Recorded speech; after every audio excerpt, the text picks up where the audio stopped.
بازیگران یار دسته‌ها با راهنمایی کمیسر رقابت با میدان میبرند. با دقیقه خاموشی رقابت شروع خواهد شد به خاطر گرامی داشته نیوزعلی بابوخانوف بی خطر است. از مرکز میدان بازی شروع می‌نماید. اسخط هم رفته. اسخط امسال چون که قید کردیم درست بود بازیگر اسخط برای همدسته خود اشتباه میکرد دفاعگری پنشر ضربه و توپ است.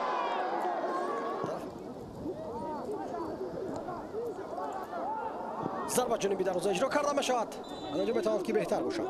بوریزاد پاس خوب اجرا کرد و جوی پنشر ضربه جانبی دروازه خوفناک بود. میدون رقیب وقتی زود گذرانده ایستاده است که در اولی موسم چنین بازی او را ما مشاهده نمی‌کردیم. یک اشتباه و 3 بر 3 عکس الهجوم اسخط. رخسیبویف آخر ضربه زنی را از دست داد اما بعداً عبدالمنان باید خواهش ضربه زند. نه پاس میده به طرف راستی میدان. یک پاس دیگر ظریفوف توپ با ستون دروازه میزند و برمیگردد اما آفساید نیز بود است. بسیار کارکرد خوبی توپ از طرف دلشاد جان کریموف. ضربه و گل اندک آمد میکرد به اسخط آخر گم کرد بعدا ضربه میزند و از پشتی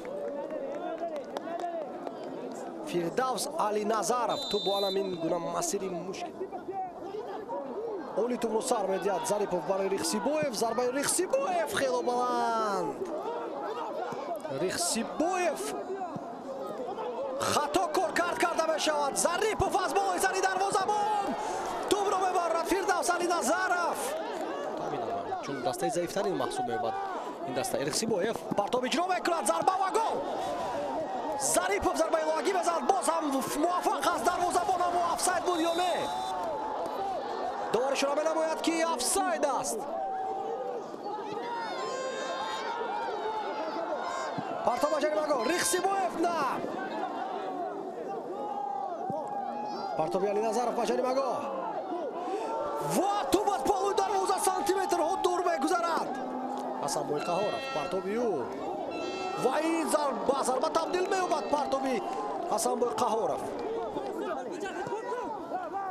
فشار در این زمان بازیگری اسخط و همین طریق با انجام رسد رقابت مشکل.